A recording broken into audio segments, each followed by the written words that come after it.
마태복음 25장 14절부터 30절까지의 말씀을 같이 한번 보겠습니다. 하늘의 왕국은 마치 먼 나라로 여행하면서 자기 종들을 불러 그들에게 자기 재산을 맡긴 어떤 사람과 같으니라. 그가 하나에게는 5달란트를, 다른 하나에게는 2달란트를, 다른 하나에게는 1달란트를 주되 각 사람에게 그의 개별적인 능력에 따라 주고 즉시 여행길을 떠나니라. 이에 5달란트 받은 자는 가서 바로 그것으로 장사하여 5달란트를 더 만들고 2달란트 받은 자도 그와 같이 하여 2달란트를 더 벌되 1달란트 받은 자는 가서 땅을 파고 자기 주인의 돈을 감추었더라. 오랜 시간 뒤에 그 종들의 주인이 와서 그들과 계산하니 이에 5달란트 받은 자는 5달란트를 더 가지고 와서 이르되 주인이여 주께서 내게 5달란트를 맡기셨는데 보소서 내가 그것들 외에 5달란트를 더 벌었나이다 하매 그의 주인이 그에게 이르되 잘하였도다 선하고 신실한 종아 내가 적은 것에 신실하였은즉 내가 너를 많은 것을 다스릴 치리자로 삼으리니 너는 내 주인의 기쁨에 참여하라 하니라. 2달란트 받은 자도 와서 이르되 주인이여 주께서 내게 2달란트를 맡기셨는데 보소서 내가 그것들 외에 2달란트를 더 벌었나이다 하매 그의 주인이 그에게 이르되 잘하였도다 선하고 신실한 종아 내가 적은 것에 신실하였은즉 내가 너를 많은 것을 다스릴 치리자로 삼으리니 너는 내 주인의 기쁨에 참여하라 하니라.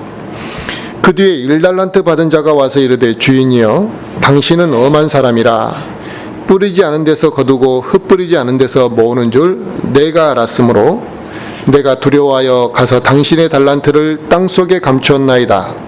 보소서 거기에 당신의 것이 있나이다 하매 그의 주인이 그에게 응답하여 이르되 악하고 게으른 종아 너는 내가 뿌리지 않은 데서 거두고 흩뿌리지 않은 데서 모으는 줄 알았으니 그러므로 내가 내 돈을 돈 바꾸는 자에게 맡겨서 내가 올 때 이자와 함께 내 것을 받게 했어야 함이 마땅하도다.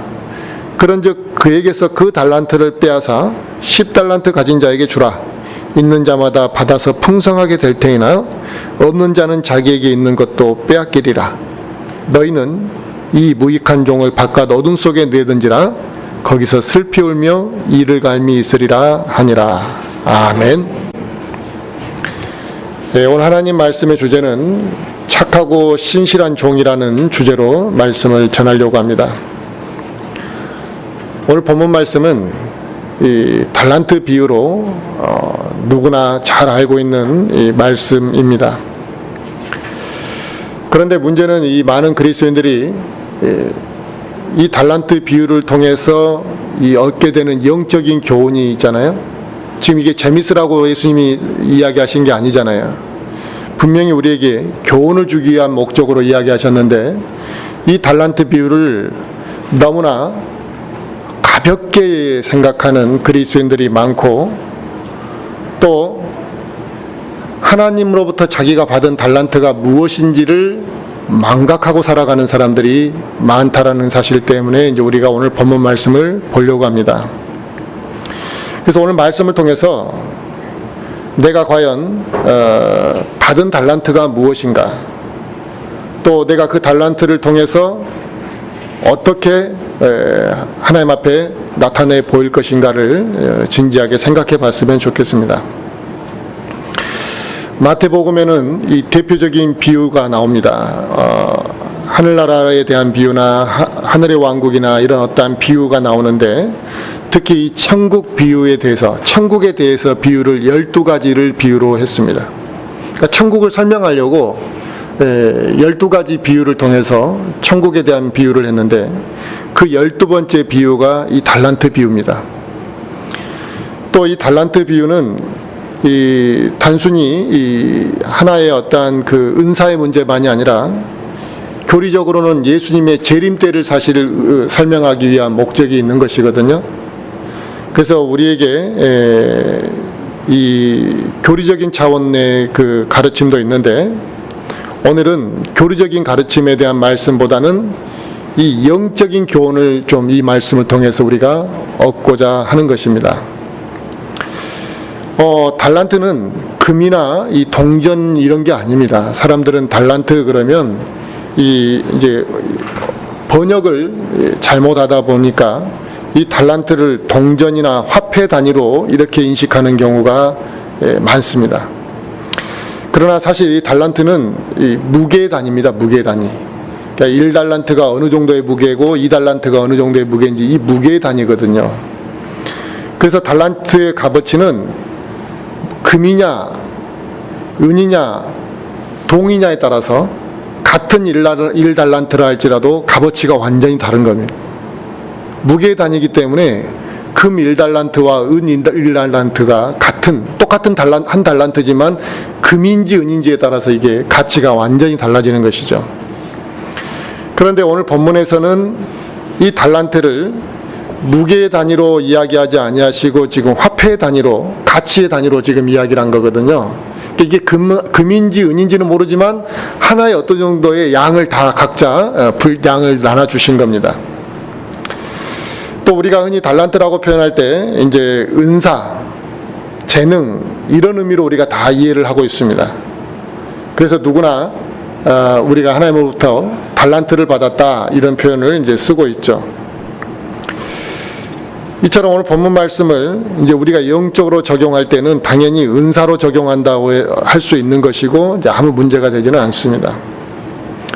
그렇다면 우리가 이 영적인 적용을 내가 하나님으로부터 받는 은사의 문제로 우리가 이제 본다면 하나님께서 누구나에게 다 이 달란트를 누군가에게 다 주신 거예요. 누구나. 그러면 은사를 다 주셨다라는 것이죠. 그러면 어떤 사람에게는 가르치는 은사를 주신 거죠. 그냥 똑같은 지식을 가지고 있어도 잘 가르치는 사람이 있는 거예요. 그건 은사입니다. 또 우리가 똑같은 목소리를 내고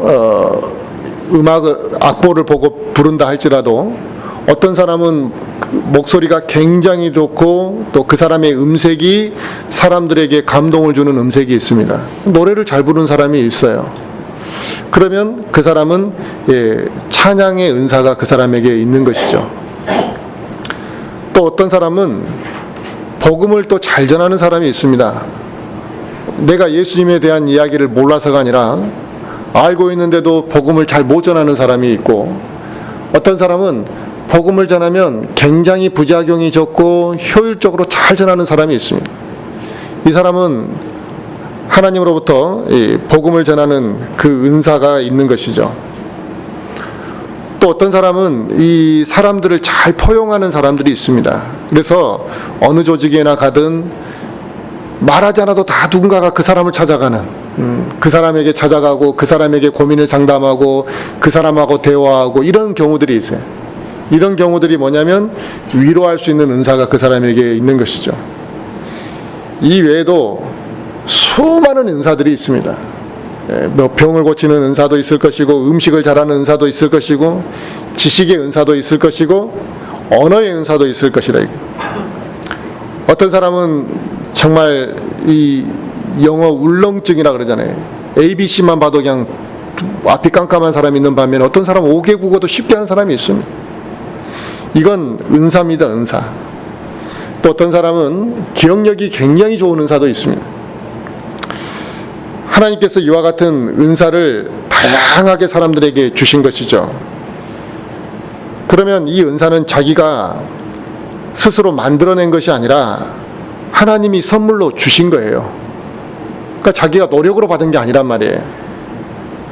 그러면 하나님이 왜 이 은사를 주셨겠느냐? 다 사람들에게 그러한 달란트를 주셨을 때에는 이 받은 은사를 활용하라고 주신 것이지, 그걸 감춰뒀다가 가만히 놔두라고 주신 게 아니란 말이에요.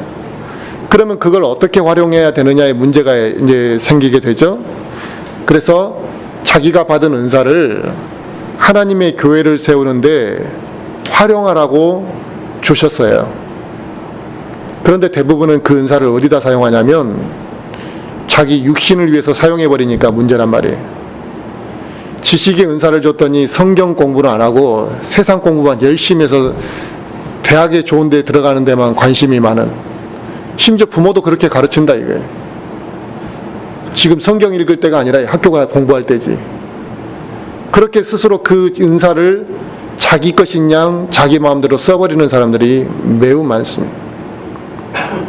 음식의 은사가 있는 사람들이 자기를 드러내고 음식점을 해서 자기가 성공하고 이런 데는 관심이 있지만 정말 교회 성도를 위해서 자기가 기쁜 마음으로 음식을 서비스할 수 있는 그런 마음의 은사를 발휘하는 사람은 많지 않습니다. 찬양의 은사를 줬더니 가수가 돼버린 사람도 있습니다. 세상 노래를 부르는. 그러면서 상 받을 때마다 하나님께 영광을 돌려드린다는데 그건 매우 하나님 앞에 모욕적인 행동이죠. 하나님을 위한 찬양이라면 순수하게 하나님을 위한 찬양이 목적이 돼야 되는 것이라 이건. 로마서 12장 말씀을 한번 같이 보겠습니다.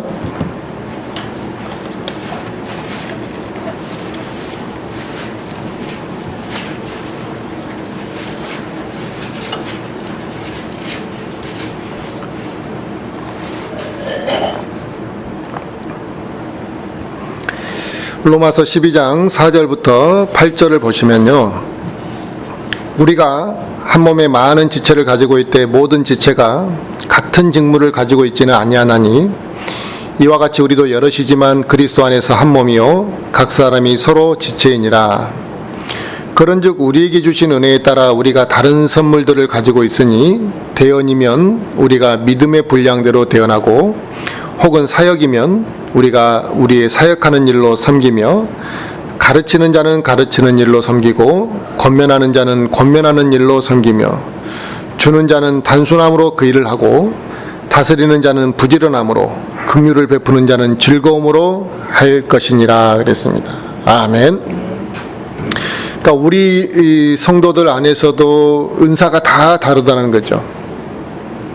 그런데 다 자기는 설교자가 되겠다 그러면 이게 교회의 기능이 정상적으로 돌아가겠느냐. 우리한테 다 같은 설교의 은사만 주셨다면 그렇게 할 수도 있겠죠. 그런데 분명히 하나님께서 주신 은사가 다르고 그 사람에겐 그와 같은 하나님으로서 감독의 은사랄지 이런 은사를 주지 않았음에도 불구하고 이것을 쌍그리 다 무시해버리고 그냥 교회는 누구나 다 돌아가면서 설교하는 것이다 이렇게 가르쳐버리고 생각하는 사람들도 있습니다. 그런 개념이 아니에요. 말씀을 누구나 전할 수는 있겠죠. 준비가 되어 있다면 전할 수 있겠죠. 자기 하나님으로부터 받은 은혜가 있다면 전할 수 있겠지만 의무적으로 순서대로 돌아가면서 말씀을 전하는 그런 것이 은사의 활용은 아니래요. 무엇인가 교회의 세워짐에 대해서를 잘 모르는 것이라 이거죠. 오늘 본문 우리가 마태복음 25장 본문 비유에서 주인은 자기 종들에게 자신의 그 소유 중에 각각 그 종들에게 5달란트, 2달란트, 1달란트를 주고 먼 길을 떠났다 그랬습니다. 그리고 한참의 시간, 오랜 시간이 지난 다음에 이제 돌아왔을 때 그들에게 맡겼던 것을 계산했다라고 이렇게 말씀하시고 있네요. 그러면 이게 주님의 재림 때의 모습을 우리가 이제 볼 수 있는 거죠.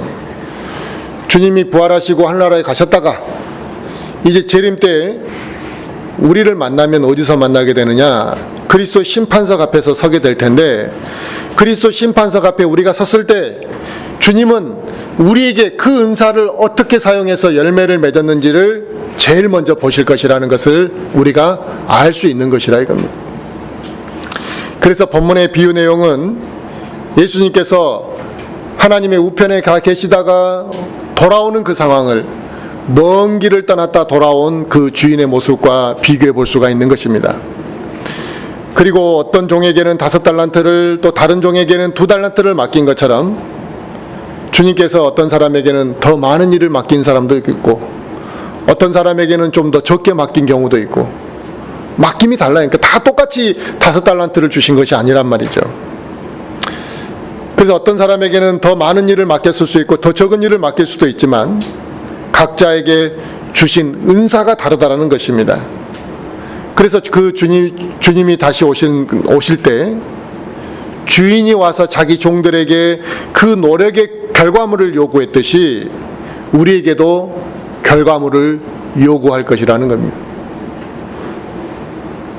그렇다면 우리가 그리스도의 심판석 앞에 섰을 때 너는 이 세상에 사는 동안 뭐 했냐라고 우리에게 물어보실 거라는 거죠.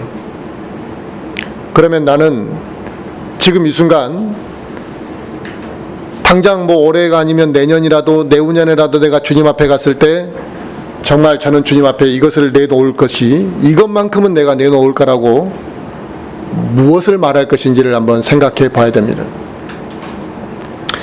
아무것도 내놓을 게 없다. 너 뭐하고 살다 왔냐 이게 구원받은 이후에.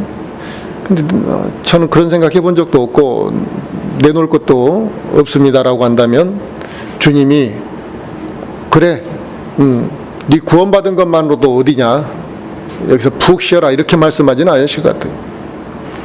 질책과 수치를 당하게 될 것이라는 것을 우리가 고린도전서 말씀을 통해서 알 수가 있습니다. 하나님께서 우리에게 이 세상에 살 수 있는 시간을 허락하셨습니다. 각자에게 맞는 은사를 주셨습니다. 그런데 그것을 가지고 하나님의 일을 위해서는 사용하지 아니하고 오직 내가 세상에서 먹고 사는 문제에만 관심을 가지고 그 시간도 다 사용해 버렸다고 한다면 내가 이 세상에서 아무리 성실하게 살았다 할지라도 내가 이 세상에서 높은 명예와 권력을 얻었다 할지라도 하나님의 일을 위해서 수고하지 아니하는 것은 열매가 될 수 없더라는 것입니다. 그 사람은 그리스도의 심판석에서 위로와 상급이 주어지지 않는다는 것입니다. 오늘 5달란트 받은 자가 주인이 다시 그 종을 찾아와서 결과물을 보려고 할 때 그 5달란트 받은 자가 그렇게 말했죠. 주인이여, 주께서 내게 5달란트를 맡기셨는데 보소서 내가 그것들을 가지고 5달란트를 더 벌었다라고 이렇게 표현했습니다. 그러면 우리는 주님 앞에 갔을 때 주님, 내가 주님을 위해서 최선을 다했다. 내가 100% 모든 걸 다 잘할 수 있는 건 아니었지만 내가 주님만을 생각하면서 주님이 나에게 주시는 그 한계 안에서는 내가 최선을 다했고 이 가운데 이 정도의 열매를 제가 가지고 왔습니다라고 우리는 말해야만 할 것이라는 것입니다. 그러면 하나님께서 우리에게 큰 위로와 상급을 허락하실 것이고 그 그리스도의 심판석은 우리에게 영광스러운 시간이고 얼마나 기쁨이 넘치는 시간이 되겠느냐 이겁니다. 세상에서 우리는 돈을 더 벌기 위해서 세상에 무엇인가를 달성하기 위해서 얼마나 많은 노력을 쏟아붓는지 모릅니다. 자녀의 성공, 자녀의 미래를 위해서 우리가 쏟아붓는 비용과 시간이 어느 정도입니까? 상상 이상을 쏟아붓는 겁니다. 내 인생의 3분의 1은 철딱서니 없이 살아온 거죠. 그리고 나머지 내 인생의 3분의 1은 자식을 위해서 쏟아붓는 거죠. 나머지 3분의 1은 죽을 날을 기다리며 사는 것입니다. 이게 인생의 모습이더라는 거예요. 내 번 돈의 대부분을 자녀를 교육시키고 자녀를 먹여 살리고 자녀의 성공과 미래를 위해서 우리는 그걸 다 투자해 버렸습니다. 심지어 안 되면 빚을 내서라도 자식을 우리는 교육을 시켰다 이거죠. 자식의 결혼을 위해서 어떤 수고도 우리는 마다하지 않고 다 할 수 자신이 있다는 것입니다. 그런데 하나님의 일에는 그런 내가 노력과 시간과 돈을 쓸 마음이 없다는 것입니다. 자식을 위해서는 10년이고 20년이고 내가 무슨 노력과 돈을 다 쏟아부을 마음이 있습니다. 그런데 하나님의 일에서는 너무나 인색하고 믿음이 없고 너무나 우리는 계산적이라는 것이 문제다 이겁니다. 이 세상에 믿지 않는 사람들은 말할 것도 없지만 그리스도인들조차도 인생의 목적이 돈을 버는 것이 인생의 목적이라. 내가 하나님 앞에 갔을 때 어떤 열매를 하나님 앞에 내어놓을 것인가에 대한 고민, 거기에 걸맞는 인생의 목적이 있는 것이 아니라 내가 얼마나 돈을 많이 벌 것인가. 이 돈에 대한 것, 성공에 대한 것에만 초점이 맞춰져 살아가면서 신앙생활은 가식적이고 적당히 하는 거래요.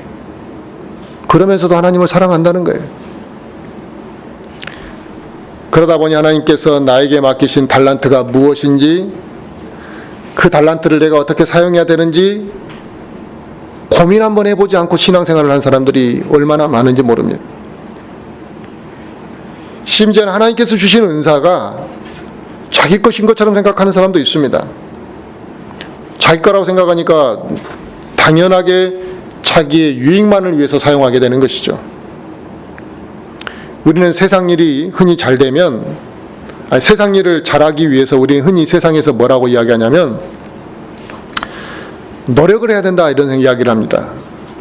근데 자기 노력대로 안 되면, 환경이 자기의 여건대로 펼쳐지지 않으면 어떻게 생각하냐, 어떤 것을 요구합니까? 헝거리 정신을 발휘해서라도, 그러니까 굶어 죽더라도 최선을 다해라 이런 이야기를 한다는 것이죠. 결국 그렇게 해서 성공한 사람들을 우리가 보았고 또 그렇게 성공하는 것이 맞는 방향으로 가르치고 있습니다. 그래서 엄청난 노력을 기울이게 만드는 것이죠. 그래서 성공이라는 어떠한 목표가 우리에게 주어지면 그걸 위해 전력 질주하는 것이죠.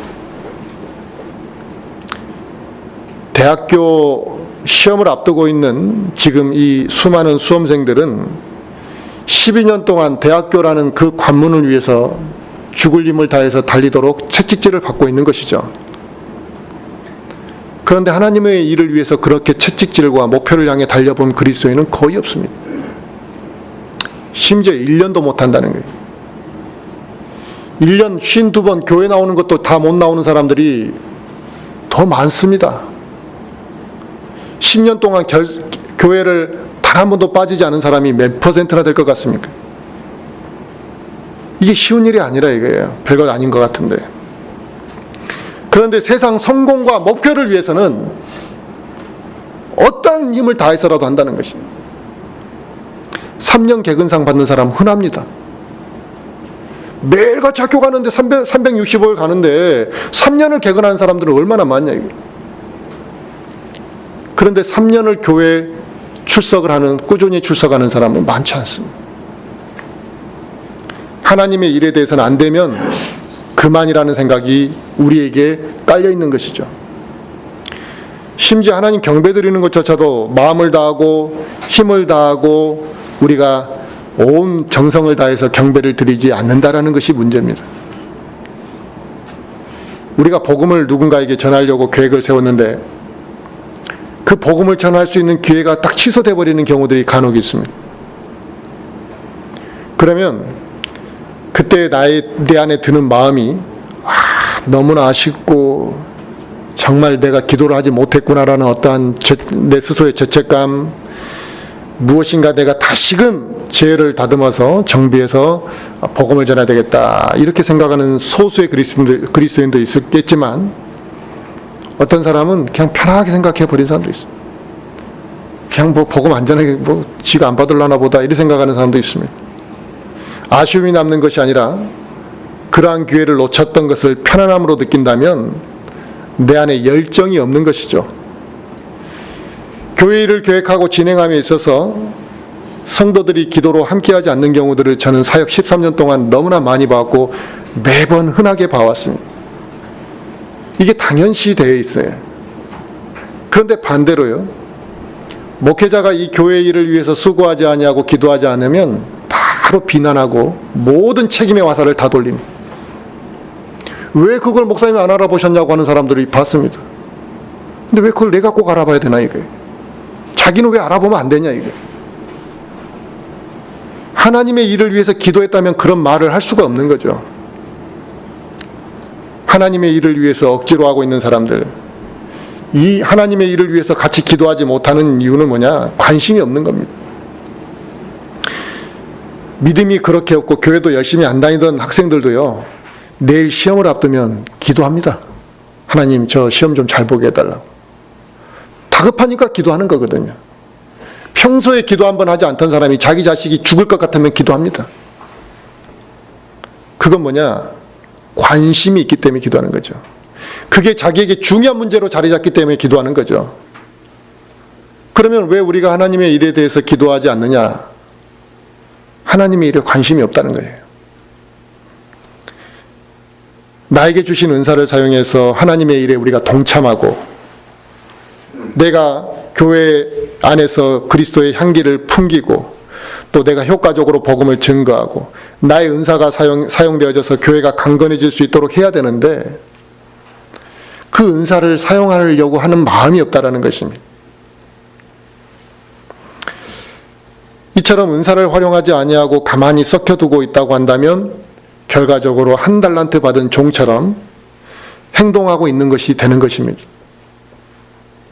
그래놓고 나중에 자기는 그 1달란트를 가지고 있었던 것으로 만족한다는 것입니다.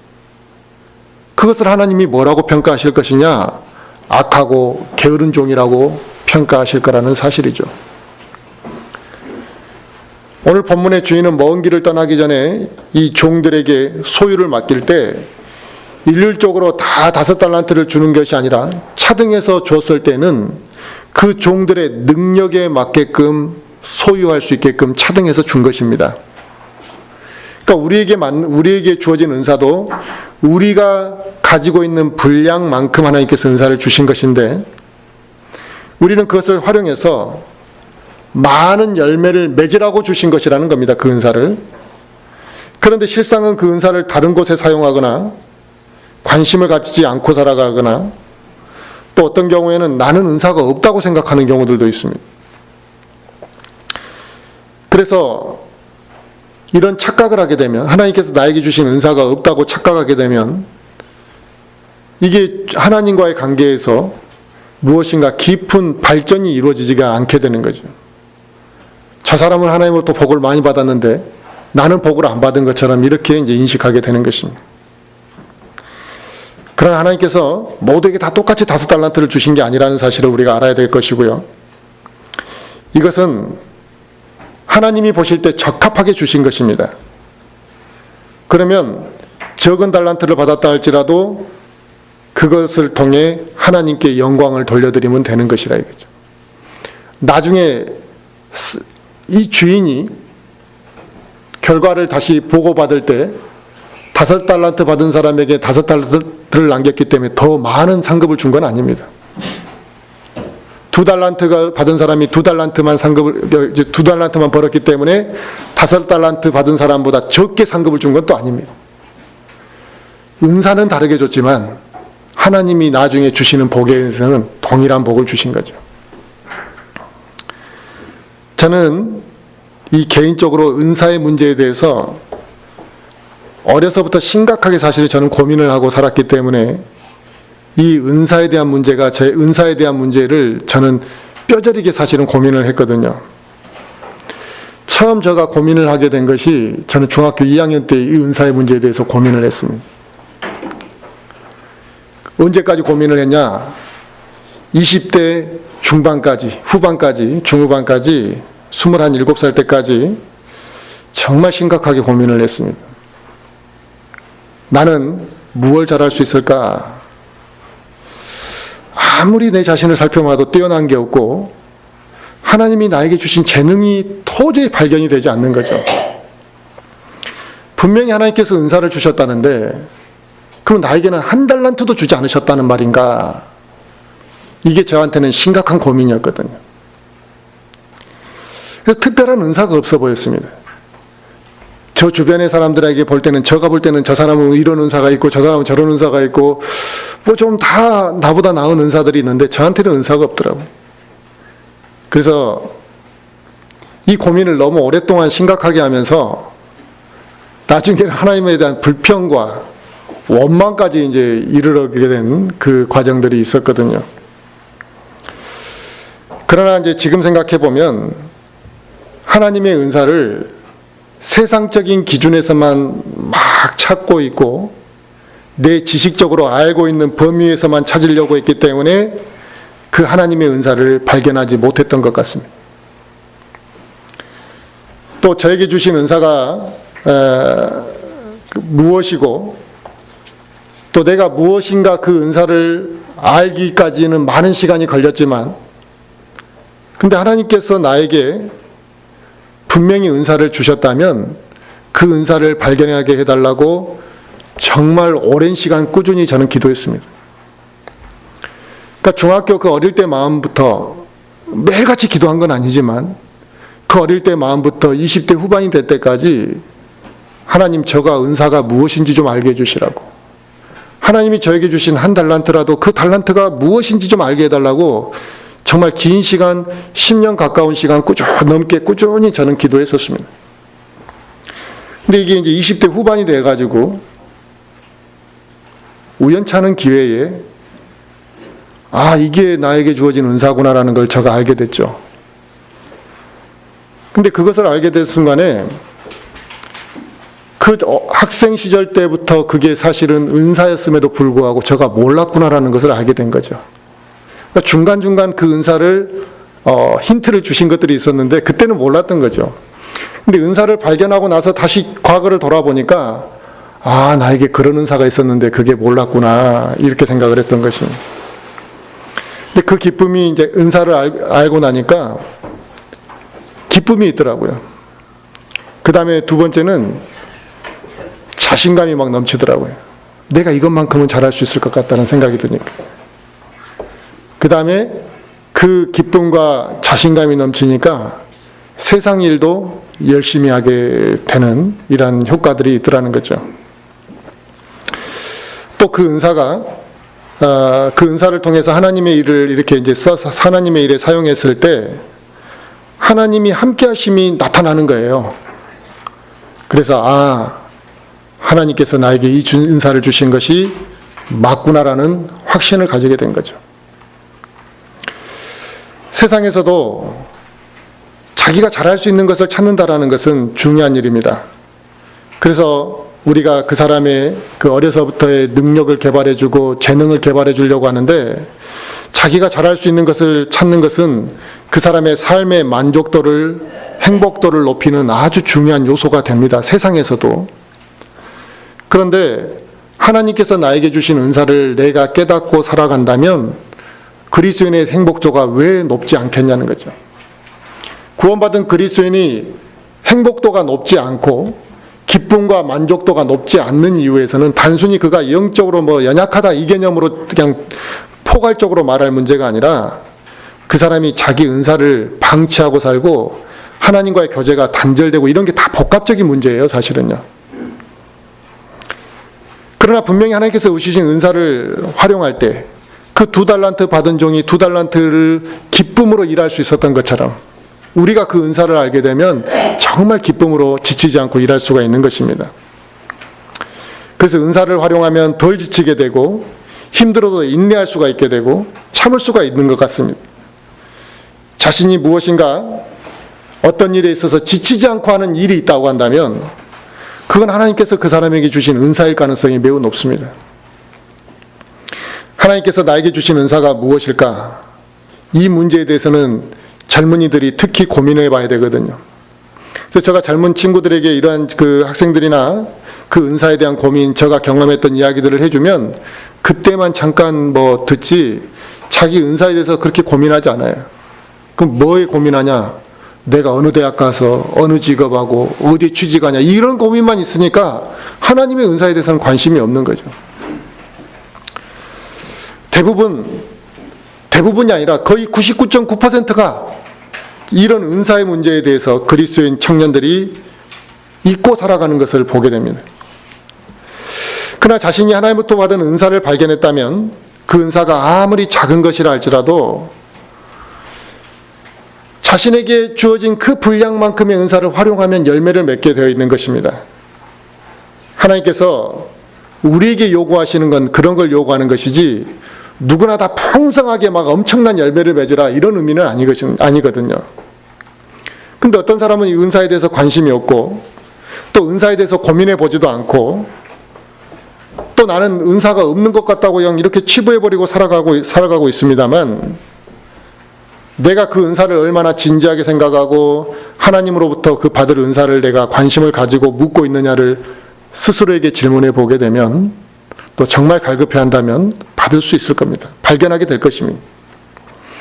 우리는 또 그런 경향이 있습니다. 자기의 은사는 잘 발견하지 못하는데 다른 사람의 은사는 잘 발견하는 경향이 좀 있습니다. 왜 그런 경향이 나타나냐면 다른 사람의 장점은 쉽게 눈에 보이기 때문에 그러죠. 이처럼 반대로 생각한다면 나의 장점으로 드러나는 것, 그게 나에게 은사가 될 가능성이 높은 거죠.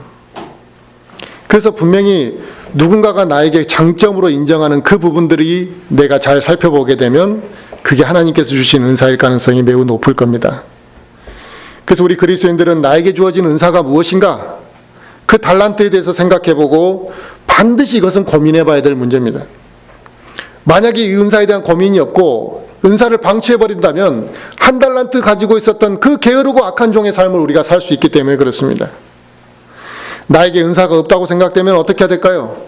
은사를 못 찾으면 어떻게 하게 됩니까? 하나님 앞에 기도해야겠죠. 하나님, 나에게 그 은사를 발견하게 해달라고 기도해야 되겠죠. 저도 어린 마음에 10년 넘는 시간을 그 누가 시켜서 한 게 아니라 저는 그냥 그게 너무나 관심이 있었고 너무나 그게 중요하다 생각을 했단 말입니다. 그런데 그렇게 10년 넘는 시간에 그 기도와 고민이 하나님께서 그것을 가르쳐 주시는 계기가 됐던 거라고 저는 생각을 하거든요. 물론 어떤 사람들은 그런 갈등과 고민이 없이 그냥 눈에 띄는 엄청난 은사를 가진 사람도 있을 수 있습니다. 그 사람들은 그 가치가 큰 걸 받아도 그 가치를 모르겠지만 저는 작은 걸 받았지만 그 은사를 알게 될 때 그 기쁨과 가치는 크더라는 겁니다. 그래서 우리가 주의해야 될 것은 그 어떠한 은사든 그 은사가 내 것이 아니라는 것을 우리는 생각해야 됩니다. 하나님께서 나에게 주신 것이다. 그러면 하나님께서 주신 것이기 때문에 그 은사를 하나님의 일을 위해 어떻게 활용할 것인지를 먼저 생각하는 것이 중요한 것이죠. 그렇지 않으면 은사를 발견했다 할지라도 은사를 가지고 교만해져 버릴 수가 있는 것입니다.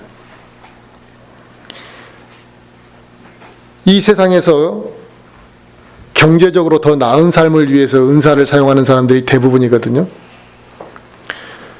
그러한 목적만 가지고 자기 은사를 사용하게 되면 하나님은 본래 그런 의도로 달란트를 주신 게 아닌데 그 달란트를 달리 사용해버린 것이 되는 겁니다.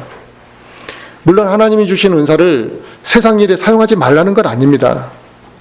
그런데 하나님의 영광을 돌려드리고 하나님의 일에는 그 은사를 사용할 마음이 없고 세상 일에 그 은사를 전적으로 사용해버리는 것을 지금 문제 삼는 것이고, 또 하나는 그 은사가 자기의 능력이고 자기 것인 양 생각하고 활용하는 것이 문제가 된다 이겁니다. 그렇게 되면 하나님 보시기에 합당한 열매를 맺을 수가 없게 됩니다.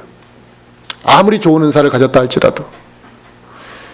오늘 본문에 악하고 게으른 종이라고 질책을 받았던 이 1달란트 받았던 사람은 그걸 받는 즉시 땅을 파가지고 1달란트를 딱 묻어놨던 것입니다.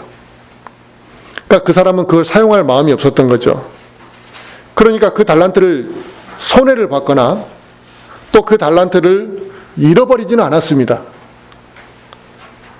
그런데 여행에서 돌아온 주인이 그 달란트를 가지고 있느냐 없느냐를 물었던 것이 아니라 그걸 가지고 어떤 결과물을 나타냈느냐를 요구했다는 것입니다.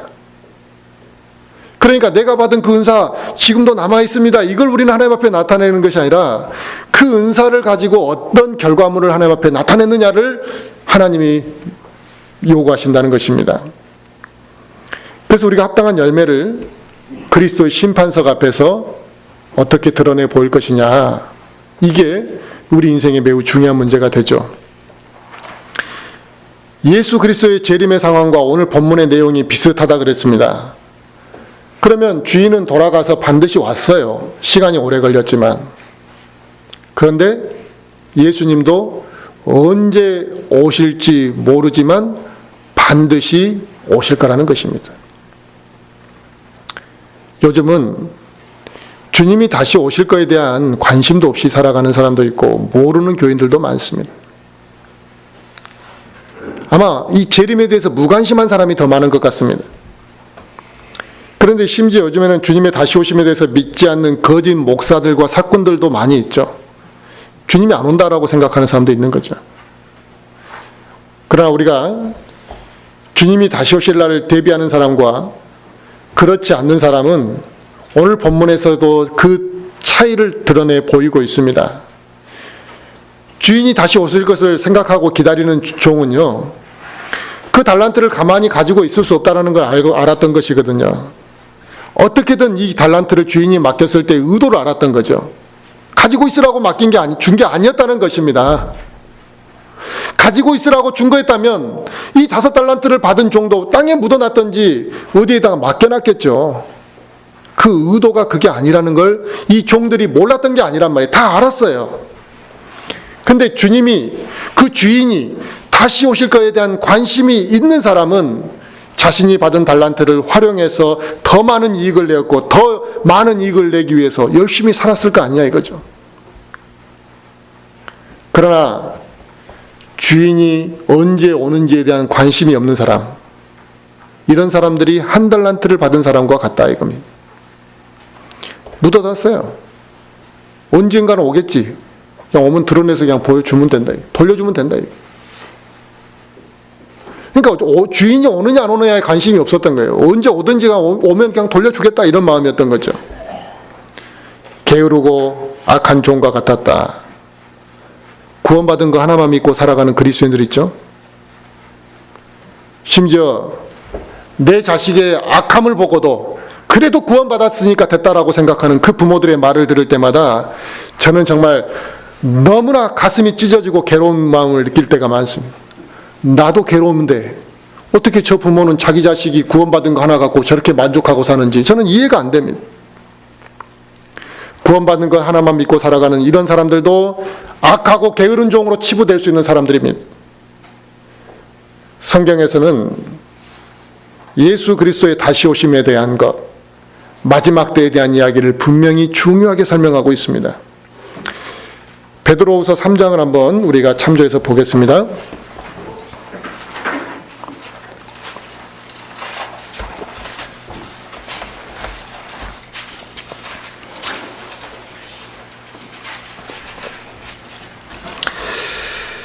베드로후서 3장 3절부터 4절 말씀을 먼저 한번 보겠습니다. 베드로후서 3장 3절 4절. 먼저 이것을 알라. 곧 마지막 날들에 비웃는 자들이 와서 자기들의 정욕을 따라 걸으며 이르되 그분께서 오신다는 약속이 어디 있느냐. 조상들이 잠든 이래로 모든 것이 창조의 시작 이후로부터 있었던 것 같이 그대로 계속되느니라 하리니. 그랬습니다. 그러니까 야, 어디 주님이 오신다는 이야기 아니냐. 그냥 그대로 지금도 그랬던 것처럼, 과거에도 그랬던 것처럼 그렇게 될 거다 그랬습니다. 그 다음에 베드로후서 3장 그 8절부터 12절을 한번 보겠습니다. 베드로후서 3장 8절부터 보시면 그러나 사랑하는 자들아 주께는 하루가 1000년 같고 1000년이 하루 같다는 이 한 가지 사실에 대하여 무지한 자가 되지 말라. 주께서는 자신의 약속에 대해 어떤 사람이 더디다고 생각하는 것 같이 더디지 아니하시며 오직 우리를 향하여 오래 참으사 아무도 멸망하지 아니하고 모두 회개에 이르기를 원하시느니라. 그러나 주의 날이 밤에 도둑같이 오리니 그날에는 하늘들이 큰 소리와 함께 사라지고 원소들이 뜨거운 열에 녹으며 땅과 그 안에 있는 일들도 불태워지리라. 그런즉 이 모든 것이 해체될진대 너희가 어떤 사람이 되어야 마땅하겠느냐. 모든 거룩한 행실 속에서 하나님을 따르는 가운데 하나님의 날이 오는 것을 기다리고 서두르라. 그날에 하늘들이 불이 붙어 해체되고 원소들도 뜨거운 열로 녹으려니와 그랬습니다. 아멘. 심지어 원소들조차도 사라져버리게 될 것이다 이렇게 말하고 있습니다. 예수님의 이 재림은 반드시 이루어질 일입니다. 그런데 이 재림이 우리에게 두려운 날은 아니다 이거죠. 이게 우리에게 기쁨의 날인데 평생을 통해서 주님 앞에 합당한 열매를 맺지 못했을 때는 기다려지지 않는 날이 될 수도 있다 이겁니다. 그러니까 1달란트를 가지고 있었던 그 종은 주인이 오는 날이 안 기다려졌던 것이고 5달란트를 가져서 5달란트를 벌었던 종은 이걸 주인한테 보여주고 싶어서 주인이 언제 오나 이게 기다려지는 이런 마음이었다는 것이죠.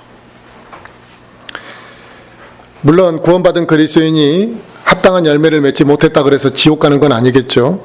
그러나 내가 지옥에 가지 않는다는 그 사실만으로 만족하고 신앙생활이 진일보하지 못한다면 그 게으른 그리스도인은 하나님으로부터의 질책과 수치를 당하게 될 것이라는 것을 분명히 우리가 알아야 된다 이거죠. 또 오늘 본문 말씀이 우리에게 가르치는 교훈은 맡긴 일을 열심히 한 사람에게 더 큰 일을 하나님께서 맡기시는 하나님의 그 법칙을 볼 수가 있습니다. 그러니까 많은 은사를 가진 사람에게만 하나님이 칭찬을 받았던 것이 아니라 적은 은사를 받은 사람도 자기 일에 충실하게 되면 하나님께서 그 사람에게 칭찬하시고 더 많은 것을 주신다는 것입니다. 즉 은사를 많이 받았다고 해서 그 가치가 있는 것이 아니라 그 은사를 내가 얼마나 받았느냐가 중요한 게 아니라 그것을 가지고 어떤 결실을 맺었느냐가 중요한 것입니다. 하나님께서는 그걸 보시고 보상해 주시는 분이시라는 것을 오늘 말씀을 통해서 우리에게 알려주고 있는 거죠. 그러면 내가 은사가 적다 그래서 불평할 일은 아니라 이거죠. 오늘 본문에 2달란트를 받은 사람은 확신 가운데 주인에게 그렇게 이야기합니다. 자기는 2달란트밖에 받지 않았지만 벗어서 내가 그것들 외에 2달란트를 더 벌었나이다 이거예요.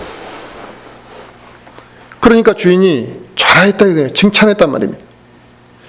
그러니까 적은 일 가운데서도 우리가 얼마만큼 충성되게 했느냐, 그리고 자기에게 주어진 은사가 얼마나 그걸 잘 활용했느냐에 따라서 칭찬을 받는 것이지, 네가 많은 달란트를 받았느냐 안 받았느냐의 문제는 평가 대상이 아니었다는 것입니다. 우리가 이 세상에서 사는 동안에 하나님의 일을 위해서 수고하는 것이 버겁기도 하고 또 힘들 때도 있죠. 심지어 교회 나오는 거 하나도 힘들어가지고 버거워하는 경우들도 있습니다. 또 어떤 사람들은 교회 나오는 것 자체가 순탄치 않은 사람들도 있죠. 뭐 환경적인 여건 때문에.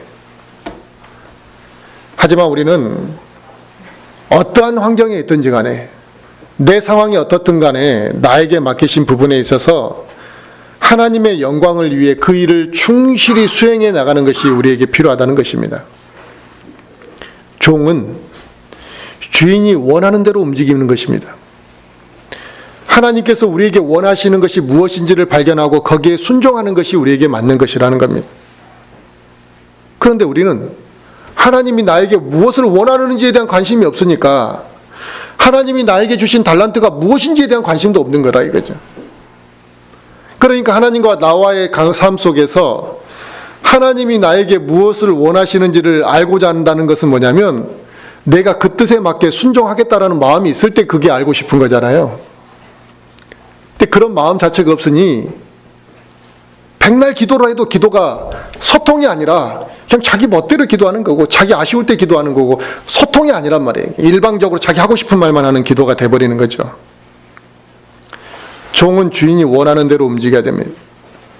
하나님의 뜻이 무엇인지를 우리가 알고 하나님께서 원하시는 대로 우리가 순종하는 것이 우리에게 필요합니다. 그러면 나중에 하나님께서 우리의 모든 걸 알고 계시기 때문에 하나님께서 당연히 우리에게 보상하실 때 무엇인가 차별하시거나 놓치는 게 있을 수가 없는 거죠. 우리의 수고가 그래서 헛되지 않습니다. 그래서 하나님께서 나에게 주신 은사를 잘 활용해서 우리가 살아가느냐 그렇지 않느냐는 이게 매우 중요한 문제다 이겁니다. 단순히 교회만 열심히 나오느냐 안 나오느냐의 문제가 아니라 내가 이 세상에서 그 은사를 잘 활용하느냐 안 하느냐는 저 하늘나라에서 누릴 영광이 어떠하느냐를 판단받게 될 것이다.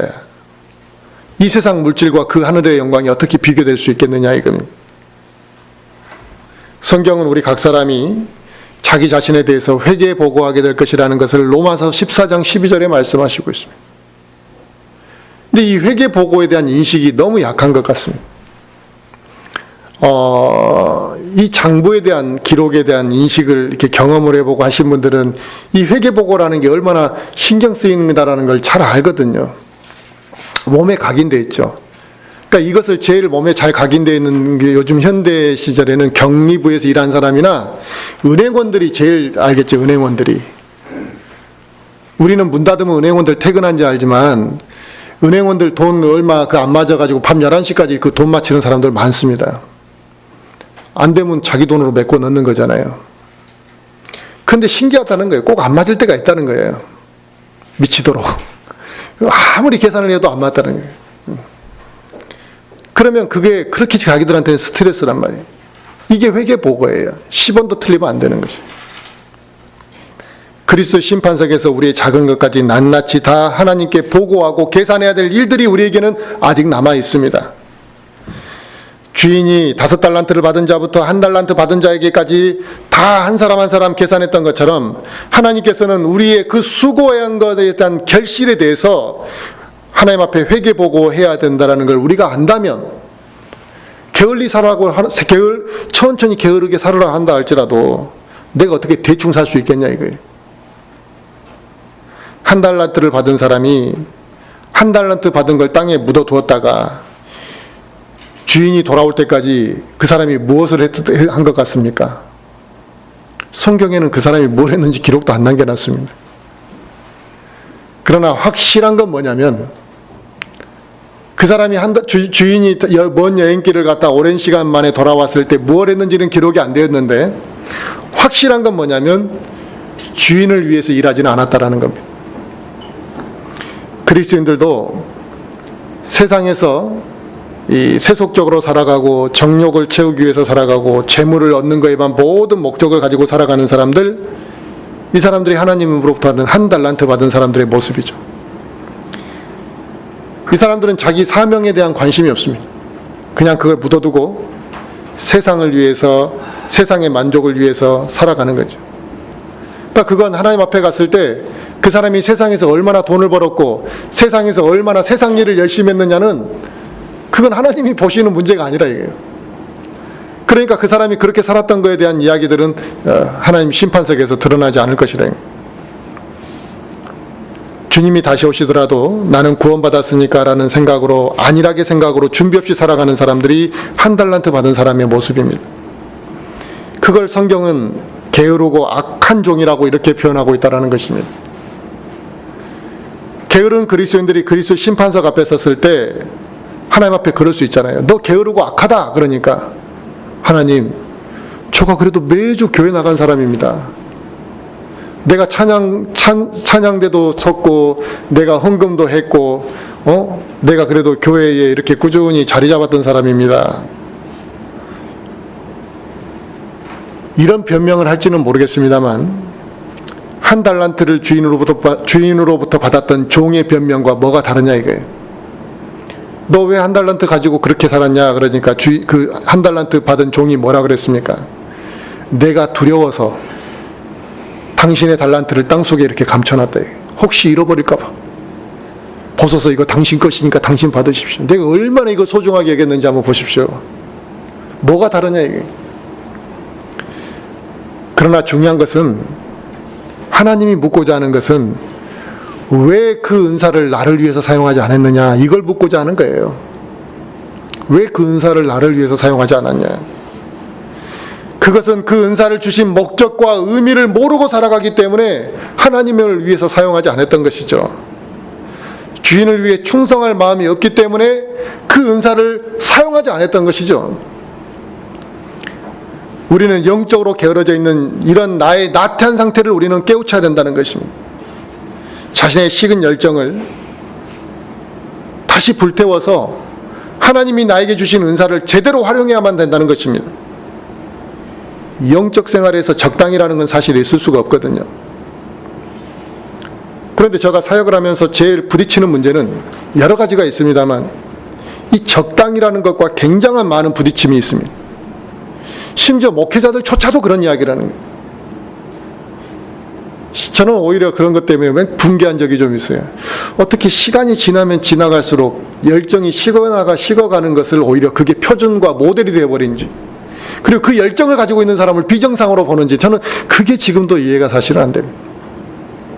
적당히 하는 걸 성도들이 좋아하고, 적당히 하는 것을 성도들이 더 좋은 교회로 생각하고 좋은 사역자로 생각하는 그 현실을 목격하게 됩니다. 적당히 하자, 적당히. 그러나 하나님 앞에서는 예와 아니오만 있는 것입니다. 주님 오실 그날까지 우리가 힘을 다 쏟아 부을 것인지 아닐 것인지만 있는 것이지, 적당이라는 것은 영적 생활에 사실 없습니다. 저와 우리 모든 성도들이 언제 주님 앞에 서게 될 날이 있겠죠. 그리고 또 우리가 그로 인해 열매와 상급을 우리가 다 받게 될 것입니다. 먼저 하나님 앞에 가실 분도 있었고 늦게 하나님 앞에 가게 될 사람도 있겠지만 또 우리가 다 만나게 될 날이 있을 것입니다. 그때 우리 모든 성도들이 서로의 그 상급과 열매를 보고 저 사람이 하나님 앞에 얼마나 신실했는지의 결과가 그때 다 알게 될 것입니다. 지금 저 사람이 신실하다, 저 사람이 신실하지 못하다 판단할 필요도 없이 그때 가면 서로가 얼마나 신실했는지는 다 나타나게 될 것입니다.